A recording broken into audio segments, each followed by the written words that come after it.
কি অবস্থা এতদিন ও ভাই ঠিক আছে রে এই ছোট ভাই দাঁড়া দাঁড়া ছোট ভাই দাঁড়া দাঁড়া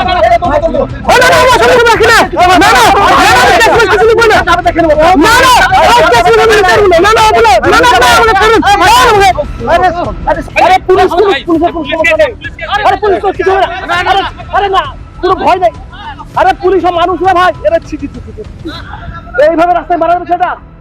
আরে আসুন না ধরুন না আরে ভাই যাব না আমার আর কি করা আছে বলুন দেখুন এইভাবে রাস্তায় একটা অ্যাক্সিডেন্ট হয় কিন্তু বিভিন্ন মানুষ দেখে শুধুমাত্র তাকে হসপিটাল নিয়ে যাওয়া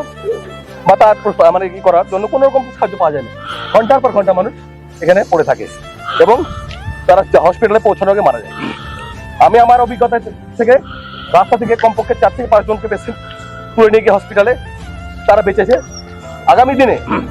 আপনারা এই ধরনের অ্যাক্সিডেন্ট হলে পুলিশ আপনাদের বন্ধু মাথায় পুলিশ সমাজ স্বাস্থ্য করে থাকে পুলিশ যদি এটাকে হসপিটালে নিতে পারে আপনারা পারবেন না কেন পুলিশ মানবিক পুলিশের সব জানে যে